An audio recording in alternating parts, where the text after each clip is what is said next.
गरमागरम ज्वारीची भाकरी, झणझणीत ठेचा आणि खमंग पिठलं अशी अस्सल महाराष्ट्रीयन थाळी समोर आली की भूक आपोआप वाढते. चला आज बनवूया पिठलं, ठेचा आणि भाकरीची परफेक्ट जोडी. सर्वप्रथम 2 मध्यम आकाराचे कांदे बारीक चिरून घेऊया. सोबतच भरपूर ताजी कोथिंबीर बारीक चिरून ठेवूया. आता उकळीमध्ये हिरव्या मिरच्या, लसूण आणि थोडंसं जिरे घालून जाडसर ठेचा करून घेऊया. कढईमध्ये तेल गरम झालं की मोहरी, जिरे, हिंग, कांदा आणि कढीपत्ता घालून फोडणी तयार करून घेऊया. इथे कांदा घातल्यानंतर कढीपत्ता घाला, रंग छान राहतो. त्याच्यानंतर कांदा हलका गुलाबी रंगावर येईपर्यंत छान परतून घेऊया. मीठ घालूया चवीनुसार. आता तयार केलेला ठेचा घालून घेऊया आणि हे छान असं मिक्स करून घेऊया आपण. आता बारीक चिरलेली भरपूर अशी कोथिंबीर घालूया आणि परत एकदा मिक्स करून घेऊया. पाव चमचा हळद घालायची आहे. छान एकजीव करून घ्यायचं. यानंतर आपण याच्यामध्ये 2 ग्लास पाणी घातलेलं आहे. आपण आता पाण्याला उकळी येते तोपर्यंत बेसनचं मिश्रण बनवून घेऊया. एका भांड्यात 1 वाटी बेसन घेतलेलं आहे. साधारणतः मोठे 3 चमचे बेसन आहे. त्यामध्ये अर्धा कप पाणी घालून गुळगुळीत असं मिश्रण तयार करून घेऊया. उकळी आलेल्या पाण्यामध्ये हे मिश्रण हळूहळू ओतत राहायचं आहे आणि सतत ढवळत राहायचं आहे, म्हणजे पिठल्यामध्ये एकही गुठळी होणार नाही. छान असं एका हाताने मिश्रण ओतायचं आणि एका हाताने हलवून घ्यायचं आहे, ढवळून घ्यायचं आहे हे मिश्रण, जेणेकरून गुठळ्या होणार नाही. बघू शकता एकही गुठळी इथे झालेली नाही. आता झाकण ठेवून मध्यम आचेवरती शिजू द्यायचे 5 ते 7 मिनिटासाठी. तोपर्यंत आपण ठेचा बनवून घेऊया.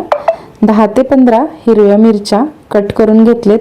त्याच्यात घालून लसूण आणि एक छोटा टोमॅटो कट करून घातलेला आहे. मी इथे भाजलेले शेंगदाणे घातलेत, कच्चे घातले तरी चालतील. थोडीशी कोथिंबीर आणि अर्धा चमचा जिरे घातलेले आहे.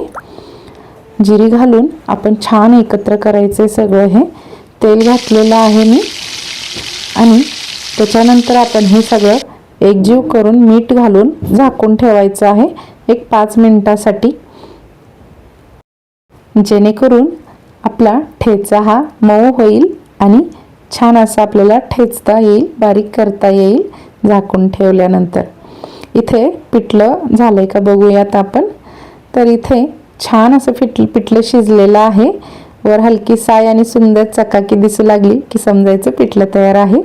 आता परत एकदा भरपूर कोथिंबीर घालून एकदा मिक्स करून घेऊया आणि आपलं खमंग पिठलं तयार आहे. किती सुंदर कलर आलाय बघा आणि कोथिंबीरमुळे ते अजूनच सुंदर दिसत आहे. पिठलं तयार आहे. आता ठेचा ठेचून घेऊया. मिक्सरमधून बारीक करा किंवा उकळीमध्ये, मी तव्यातच केलेला आहे. मी जाडसर ठेवलेला आहे, खायला छान लागतो. आता ठेचाही तयार आहे, पिठलंही तयार आहे.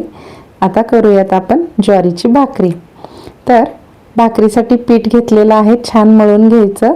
मी इथे पोळपाटवर भाकरी करणार आहे, जेणेकरून सपोर्ट छान मिळतो आणि भाकरी व्यवस्थित थापायला मदत होते. पोळपाटवरती कोरडं पीठ घेऊन त्याच्यावरती आपण भाकरी थापून घेणार आहोत. एका हाताने सुरुवातीला हलक्या हाताने थापायची आणि एक हात सपोर्टला द्यायचा आहे, जेणेकरून भाकरी चिरणार नाही. हळूहळू दोन्ही हाताने भाकरी थापून घ्यायची आहे. गोल भाकरी थापून घेऊया. इकडे तवा गरम करून घेतला आहे, त्याच्यावरती भाकरी अशी टाकून घ्यायची. 5 सेकंद थांबून ह्या भाकरीला आपण पाणी लावून घेणार आहोत. पाणी लावून भाकरी दोन्ही बाजूने छान भाजून घेऊया. चॅनलवरती नवीन असाल तर प्लीज सबस्क्राईब करायला विसरू नका. तर इथे मी गॅसवरतीच भाकरी भाजलेली आहे आणि बघा किती छान फुगलेली आहे. तर ज्वारीची भाकरी तयार आहे.